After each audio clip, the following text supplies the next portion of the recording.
The dinner was supposed to be safe. 5 years of silence. 5 years of a new city, a new name, a rebuilt life. But when Folik walked through those doors with her twins at her side, his jaw on their faces, his eyes looking back at the room, she understood something she had spent 5 years refusing to believe. Some things don't stay buried. They just learn to wait. Sol did not ask for her opinion. That was the first thing Folik noticed. The city moved like it had already decided everything and was simply waiting for everyone else to catch up.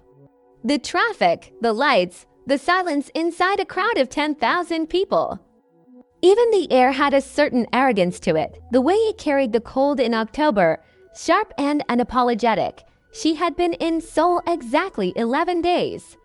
11 days of translating cultural documents, attending program briefings, eating alone in restaurants where no one spoke English, and she was too proud to pull out her phone for help.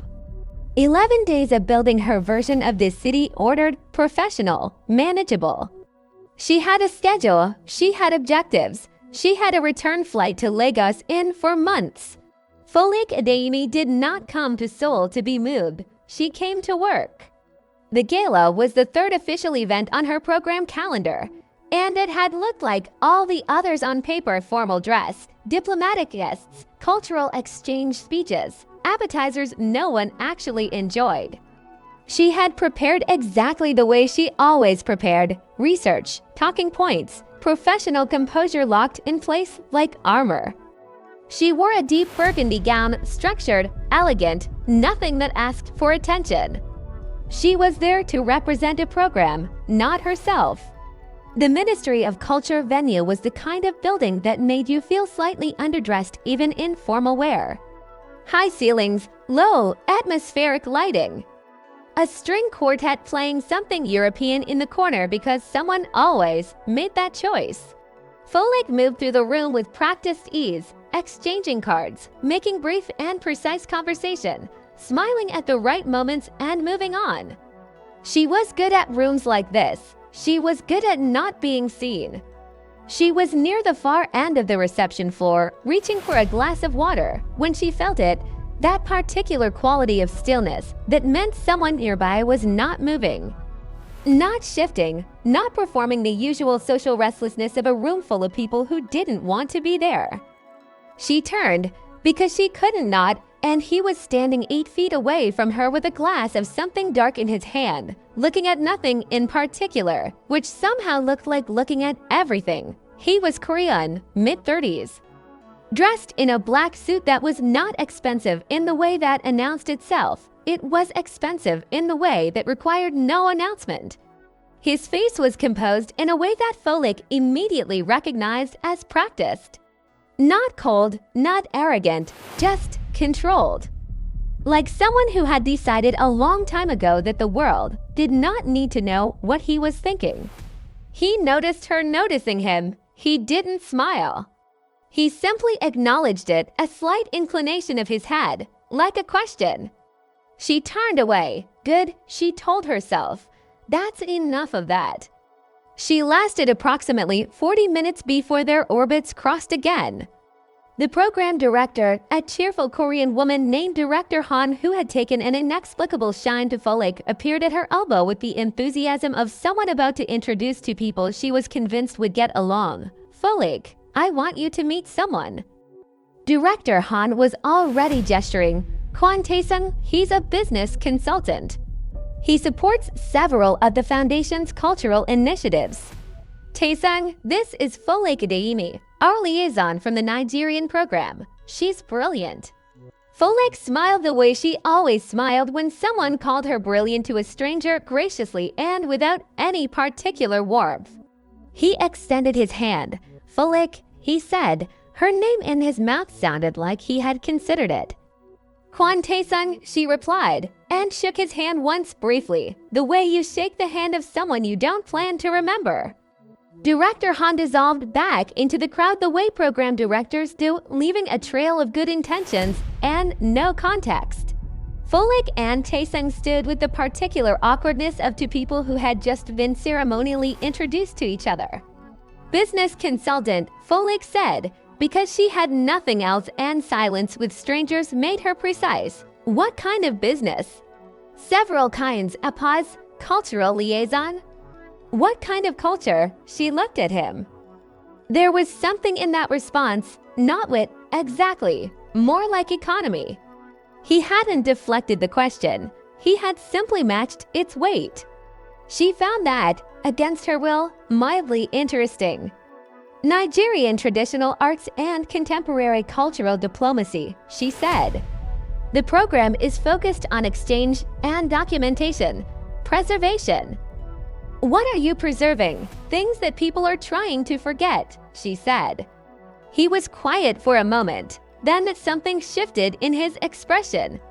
Not a smile, something behind a smile, something that looked like recognition. That sounds important, he said. It is. She moved on after that. She was a professional. She had objectives. But she thought about that exchange on the way back to her hotel, things that people are trying to forget. She hadn't planned to say that. It wasn't a talking point. It had just come out, the way honest things do when someone asks a question they actually want answered. She put it out of her mind by morning. He was at the next event. That one was a smaller cultural briefing, 20 people, a conference room in a government building, discussion about heritage funding. Folik arrived early and found him already seated, second chair from the door, reading something on his phone with the same quality of absolute stillness. He looked up when she entered. She sat across the room. By the third event, a walking tour of a preservation site with a group of 12, she stopped pretending it was coincidence and started simply acknowledging it. When their eyes met, she nodded. He nodded back. No excessive conversation. No attempt to force proximity. They simply existed in the same spaces without drama, which Folik found, in spite of herself, almost refreshing.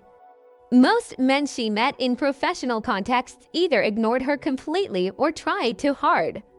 Kwan Taesang did neither. He asked questions when he had questions. He listened when she spoke, not politely, but actually the way people listen when information matters to them. He offered observations that were precise and occasionally unexpected. He never explained himself unnecessarily. Over 3 weeks, they had what could generously be called a handful of real conversations, brief, professional. Entirely appropriate, and yet there was quality to his attention that Folik could not fully categorize.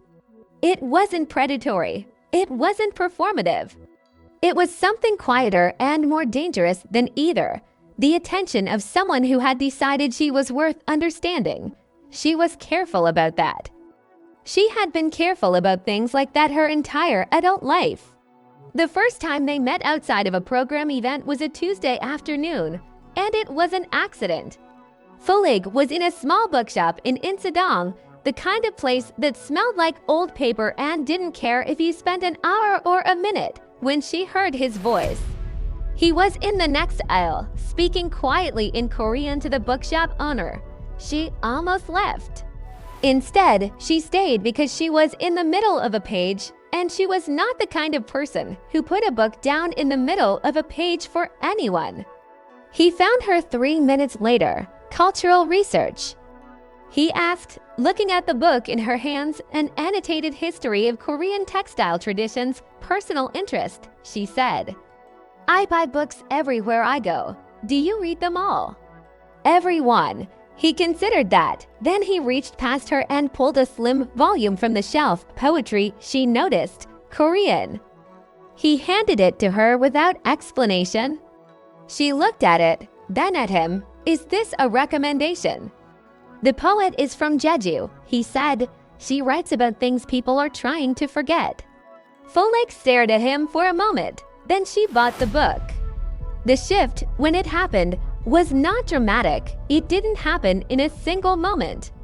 It happened the way seasons change gradually, then all at once. It was the accumulation of too many conversations that went somewhere unexpected. Too many moments of silence that didn't feel empty. The way he always asked questions that required honesty rather than performance. The way she kept answering them. It was the evening they both stayed late at a cultural archive event after every other guest had left, and ended up talking for 2 hours in a side room about memory and identity and the particular loneliness of being brilliant in places that weren't built for you. It was the Tuesday he noticed he hadn't eaten and didn't make a production of it, just quietly redirected their path past a restaurant and made the decision with a look that somehow didn't feel like presumption. It was the way she made him laugh, genuinely, once, unexpectedly, and the way he seemed almost surprised by the sound. Folake was not naive, she knew what was happening. She had a name for it and a category for it and a list of very good reasons why it was inadvisable. She kept the list, she added to the list, she consulted the list regularly. And then one evening, near the end of her 5th week in Seoul, he walked her back from a late program dinner and stopped outside her building in the cold October air. And when she turned to say goodnight, he looked at her in a way that didn't pretend to be anything other than what it was. The list dissolved. Somewhere in the back of her mind, a quiet voice said, "You're going to remember this moment." She didn't know yet what kind of remembering it would be. She told herself it was just a walk home. But even then, standing in the cold with his eyes on her face, some part of Folake already knew that some doors, once opened, do not close. Nobody warned her that danger could feel this quiet. That was the thing about Kwon Tae-sung that she hadn't expected and couldn't explain away. He wasn't reckless with her. He wasn't urgent or overwhelming in the way she had always imagined someone like him, someone from that particular category of intense, controlled men would be. He was careful. He was deliberate. He gave her space in a way that felt less like restraint and more like respect. Which was, she decided, the most dangerous thing he could have done. Because Folake Adeyemi knew how to handle urgency. She had been handling urgency her entire life. She knew how to hold a boundary against pressure. She knew how to say no to heat. She did not know, had never quite learned, how to say no to patience. The 2 weeks after their walk home were both ordinary and not. They had dinner twice, quiet restaurants, neutral choices, the kind of meetings that could technically be described as professional if either of them had bothered to describe them at all. They walked through Gyeongbokgung on a Saturday because she mentioned wanting to see it and he said nothing except when. They read in the same cafe for 3 hours once without speaking very much, and she came home from that feeling more known than she had by most people who had known her for years. She was not unaware of the irony. The woman who studied preservation for a living, who spent her professional life documenting what survives and what doesn't, was walking directly into the one situation her own experience had taught her not to trust. And she went anyway. The night it happened was raining. Not dramatically, not the way rain falls in films when something important is about to happen. It was just rain, cold and constant and slightly inconvenient. Folake had been at the archive center until late, working through a backlog of documentation files that needed translation cross-referencing. By the time she was done, the last program car had already gone and the streets were wet and dark and unhelpful. Tae-sung was already there when she came out. She didn't ask how he knew. She had stopped asking questions like that about him. He had a quality of knowing things without explaining the mechanism of knowing, and she had decided somewhere along the way that pursuing that thread was not what she was doing here. "I'll drive you," he said. "It's across the city. I know where you live." She looked at him, a beat of silence. "That statement should be more alarming than it is," she said. Something moved in his expression, that almost smile, that thing behind a smile. "It should be," he agreed. She got in the car. They didn't go directly back to her building. They ended up at a small place near Buckhead. He knew the owner, apparently, because they were seated in a back room that was warm and quiet and felt entirely removed from the rest of the city. They ate, they talked. The conversation moved the way their conversations always moved, through ordinary things into unexpected depth, like wading into water that was gradually, imperceptibly getting deeper. She told him about her mother. He listened with the particular quality of attention that she had come to recognize as his, not waiting for his turn, not preparing a response, just receiving what she was saying. She asked him about his family, a pause. The first real pause she had seen from him that felt like something being chosen rather than considered. My family, he said slowly, has a complicated relationship with the concept of choice. She waited. Some families build a world, he said. And then they expect everyone born into it to live only in that world. He turned his glass once on the table. I've spent a long time trying to understand whether that's love or something else. Folik was quiet for a moment. What did you decide? She asked. He looked at her. I'm still deciding. She understood that answer in a way she hadn't expected to. The weight of inherited expectation, the particular exhaustion of loving people whose world was built on terms you never agreed to. She reached across the table, a small thing, just her hand on his for a moment, and said nothing because there was nothing to say that the gesture didn't already say. He looked down at her hand, then up at her face, and the last careful thing she had been holding on to let go. The rest of that night belongs to the space between two people when every constructed distance finally collapses. There was nothing reckless in it, nothing desperate or chaotic. It was the particular gravity of two people who had been circling something for weeks and finally stopped moving sideways. Some moments don't announce themselves as the ones that change you. They just were. When she woke, it was early. The kind of early that's still mostly dark, the city not yet decided about its day. She lay still for a moment, looking at the ceiling, and let herself simply be in the reality of what had happened. No immediate panic. No performance of regret. She was too honest for that, and she had always known from the first conversation in the archive room that this was where it was going. The question she had been avoiding wasn't if, it was what next.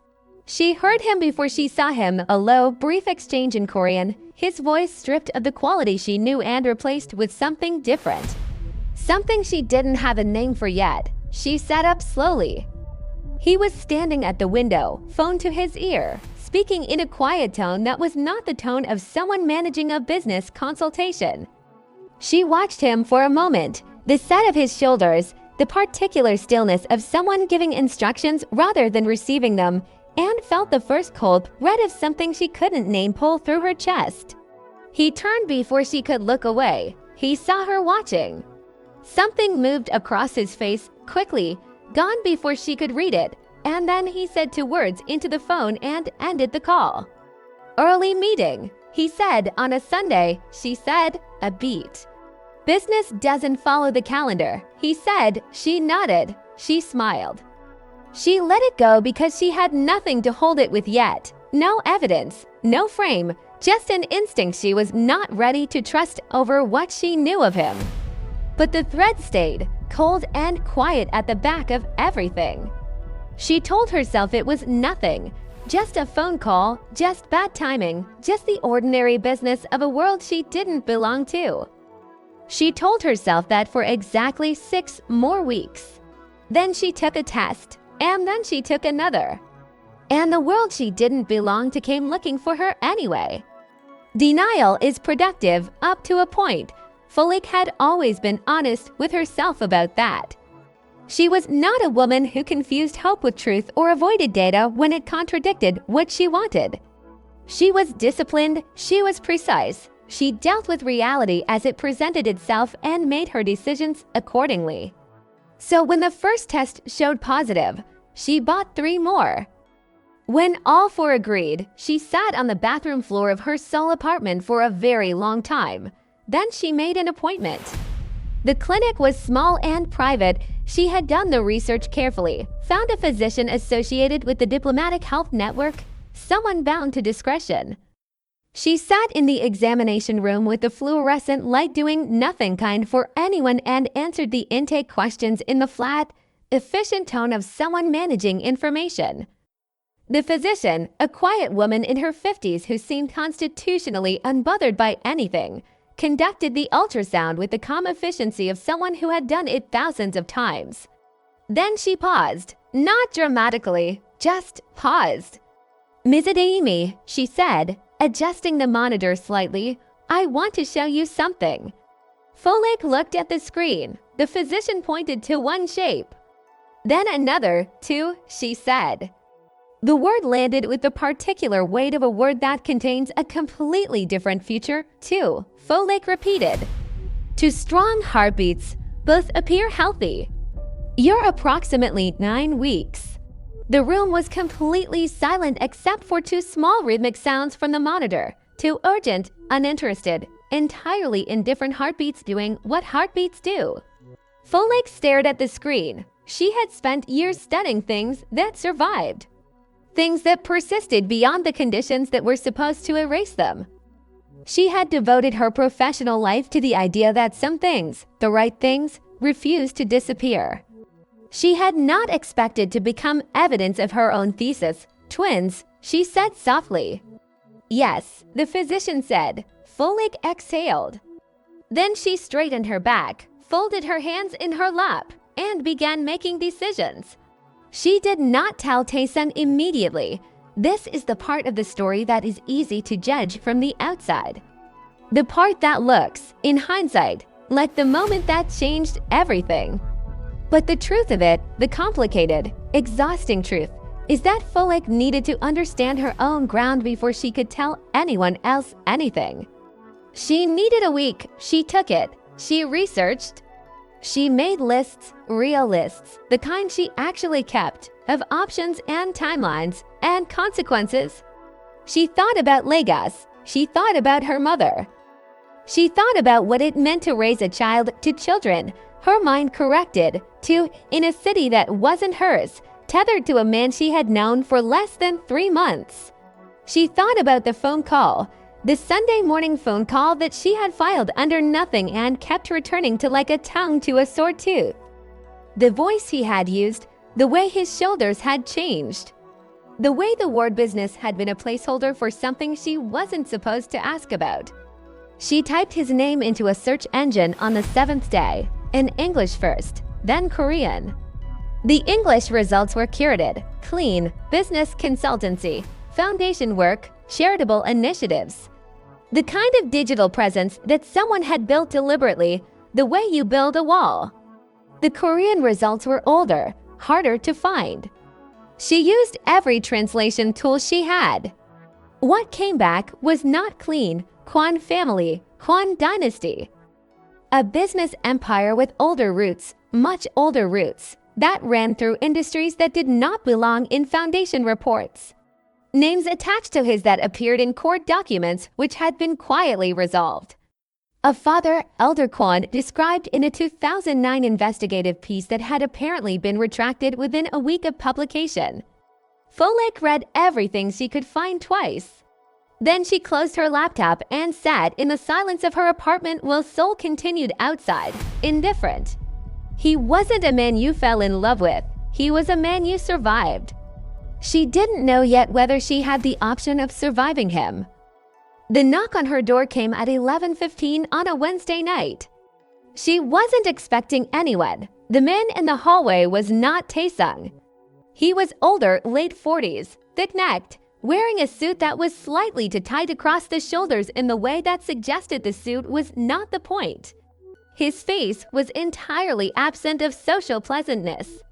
He spoke Korean. He held, in one hand, a phone displaying a single line of text already translated to English. Because someone had anticipated exactly this conversation, Mr. Kwan is aware of your situation. He asks that you remain in Seoul. You will be provided for. The child will be protected. Folek, read the message.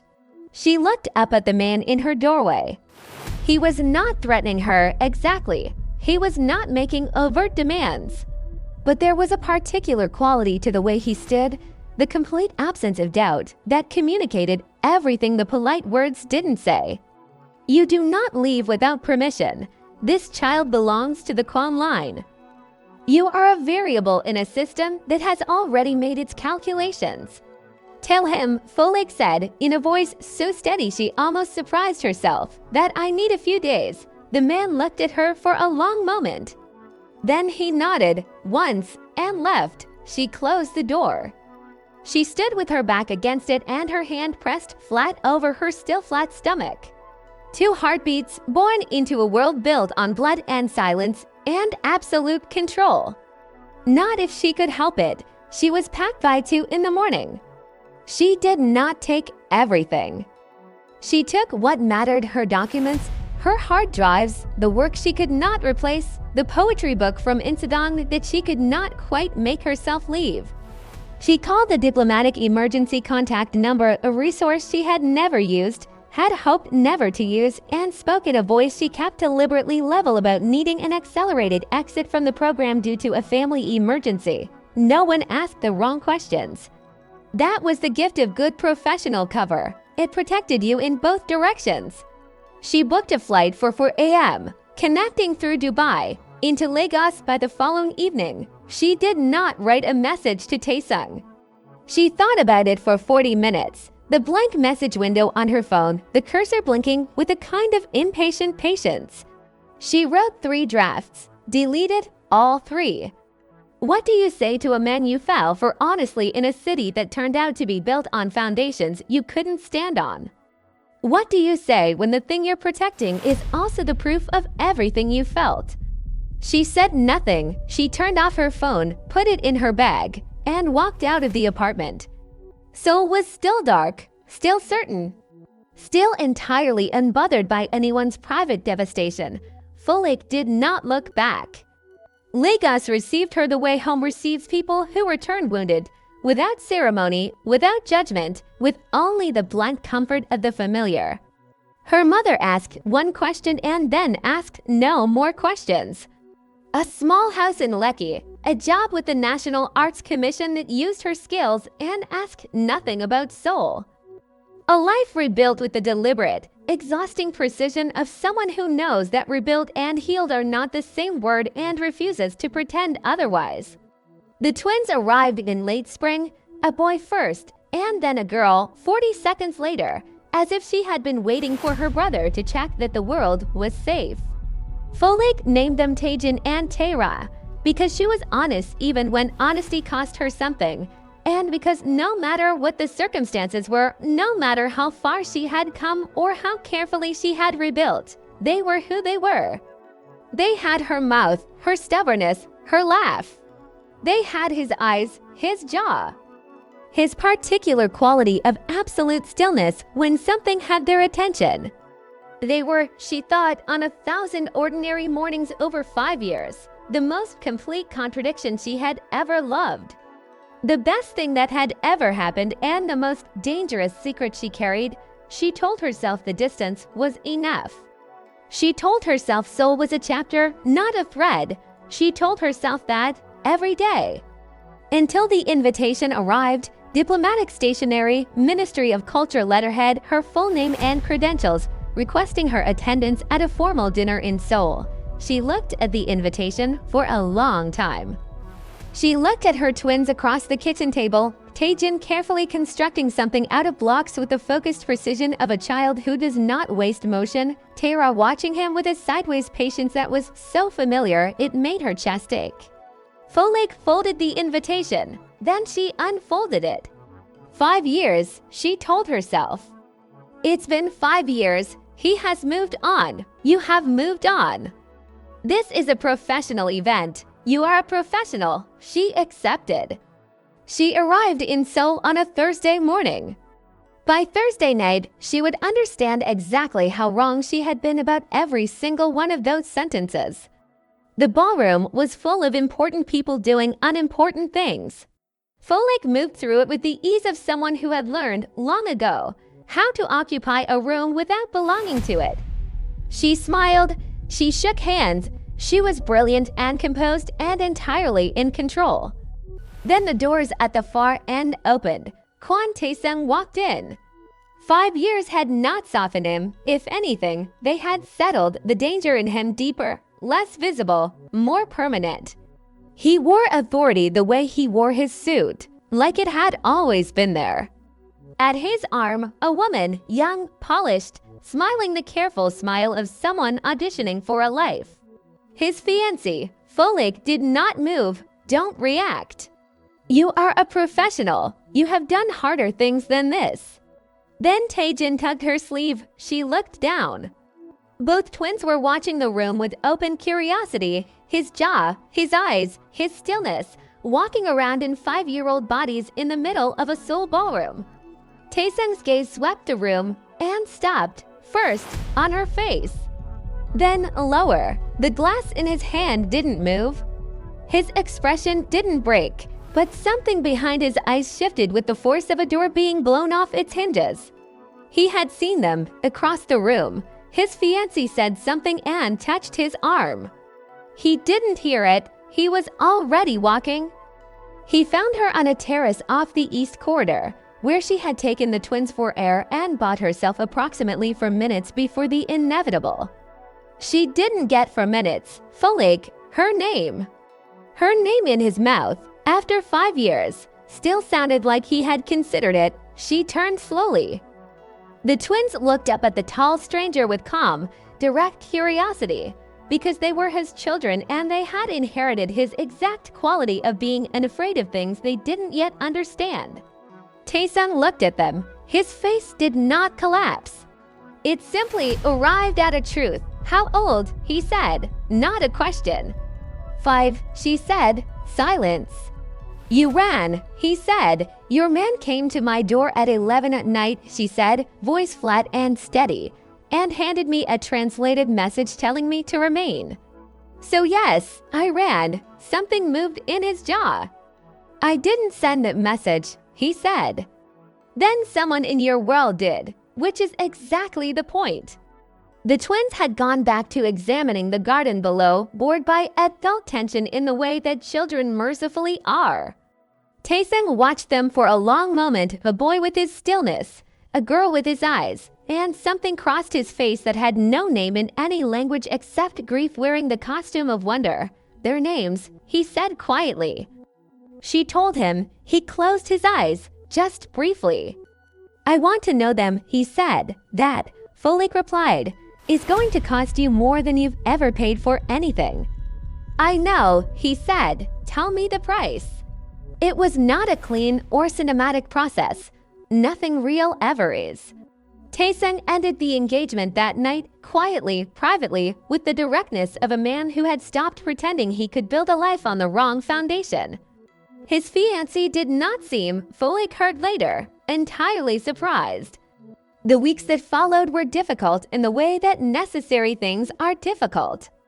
There were conversations that required both of them to sit in rooms with their worst decisions and not flinch. There were moments when Folik looked at him across a table and thought, I don't know if I can trust what I feel because I felt it last time too. She told him that. He listened the way he always listened, completely. I'm not asking you to forget what I come from, he said. I'm asking you to watch what I choose. He chose the twins first, and chose them completely. Taejin accepted him with cautious, architectural interest, testing his patience, his consistency, his willingness to show up without drama. Taera watched him for 2 full weeks before she spoke to him directly. Then one afternoon she climbed onto the chair beside him, looked at his face for a long time, and said, You have my eyes. He didn't answer for a moment. You have mine, he said. Folik watched from the doorway and allowed herself, finally, carefully, on her own terms, to let the thread that had started in a Seoul bookshop 5 years ago become something that didn't have to end. Not a dynasty, not a clan obligation, not a world built on terms no one agreed to. Just a family, unfinished and honest and entirely theirs. Some things don't stay buried, but some things, the right things, don't stay broken either. She never told him about the 3 messages she wrote and deleted that night in Seoul. He never told her that he'd looked for her quietly for years, and stopped only when someone told him she was gone for good. 2 people, 1 truth. 5 years of distance that didn't erase a single thing. If you had been Folek that night, would you have run or stayed?